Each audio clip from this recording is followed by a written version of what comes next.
జై భీమ్ 99 న్యూస్ కి స్వాగతం. నిజామాబాద్ జిల్లా మోర్తాడ్లో యూరియా యాప్ను రద్దు చేయాలని డిమాండ్ చేస్తూ రైతులు జాతీయ రహదారి 63పై ఆందోళన చేపట్టారు. మోర్తాడ్ పరిధిలోని 6 సొసైటీల రైతులు భారీగా చేరుకొని జాతీయ రహదారి 63పై రాస్తారోకో నిర్వహించారు. యూరియా యాప్ను రద్దు చేసి పాత విధానంలోని అన్ని సొసైటీల ద్వారా యూరియా అందించాలని డిమాండ్ చేశారు. రైతుల ఆందోళనతో హైవేపై భారీగా వాహనాలు నిలిచిపోవడంతో ప్రయాణికులు తీవ్ర ఇబ్బందులు ఎదుర్కొన్నారు. విషయంలో యాప్ అనే సిస్టమ్ తీసుకొచ్చిందో ఆ యాప్ ద్వారా ప్రతి రైతుకు కష్టమవుతుంది.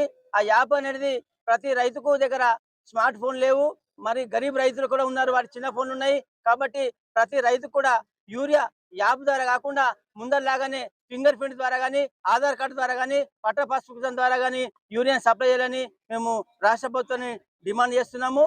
కాబట్టి ఈనాడు ఏదైతే ఈ మోర్తాడ్ సొసైటీ ఆధ్వర్యంలో, నిజామాబాద్ జిల్లా మోర్తాడ్ సొసైటీ ఆధ్వర్యంలో చేస్తున్నటువంటి రైతు ఉద్యమంలో ఈనాడు కలెక్టర్ గారు నిన్న ప్రెస్ మీట్ పెట్టి యూరియా మస్తుంది, నిజామాబాద్ సరిపోయింది యూరియా అని చెప్తుంది ఒక దిక్కు. ఒక దిక్కేమో మోర్తాడ్ మండలంలో ఏ రైతు అడిగినా కానీ ఒక యాప్ జై భీమ్ 99 న్యూస్ కి స్వాగతం. నిజామాబాద్ జిల్లా మెండోరా మండలం పోచంపాడు ఎక్స్ రోడ్ వద్ద యూరియా యాప్ ను రద్దు చేయాలని డిమాండ్ చేస్తూ బీఆర్ఎస్ ఆధ్వర్యంలో రైతులతో కలిసి రాస్తారోకో నిర్వహించారు.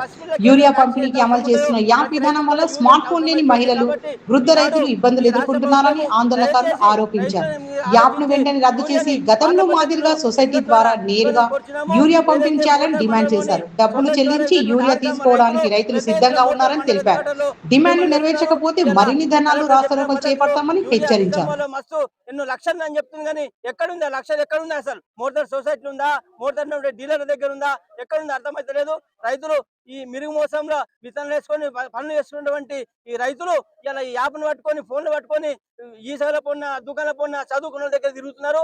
ఆ రైతుకున్నటువంటి బాధ ఏందో రైతు అర్థం చేసుకొని ఈ యాప్ని ఇమ్మీడియట్గా ఎత్తివేయాలా. మీరు ఒకవేళ యాపే ప్రత్యామ్నాయం అనుకుంటే యాప్ ఎట్లయితే గ్యాస్ సిలిండర్లకు 24 గంటల బుకింగ్ ఎట్లుందో అట్లా ప్రతి రైతుకు యాప్లా ఏ నిమిషం రైతుకు ఎప్పుడు అవసరం యూరియా ఉంటే అప్పుడు యాప్లో ఆన్ ఉండాలా, యూరియా సప్లై ఉండాలా ఫుల్. ఆ రైతుకు ఎన్ని అవసరం ఉన్నాయి, ఒక ఎకరానికి ప్రతి రైతుకు వివరాలు కూడా అగ్రికల్చర్ ఆఫీస్ దగ్గర కాబట్టి ప్రతి రైతుకు 2 కాంప్లెక్స్ ఎరువులు, 3 యూరియాలు ఎప్పుడు అవసరం ఉంటే అప్పుడు రైతు వచ్చి తీసుకుపోయే విధానం ఉండాలా. ఏ నిమిషంలో అవసరం ఉంటే ఆ నిమిషంలో. కానీ మీరు యాప్ అని చెప్పి బ్లాక్ చేస్తే ఆ బ్లాక్ యాప్ ఎడిపోతుంది. కాబట్టి దయచేసి మీరు ఇమ్మీడియట్లీ అయితే యూరియా ఫుల్ నుంచి 24 అవర్స్ యాప్ ను ఆన్లైన్ చేయండి, లేదా పాత పద్ధతిలో ఫింగర్ ద్వారా, ఆధార్ కార్డు ద్వారా యూరియా సప్లై చేయండి చెప్పి మేము కలెక్టర్ గారికి కానీ, ప్రభుత్వం కానీ, సీఎం గారికి కానీ డిమాండ్ చేస్తాం. ఈ రైతు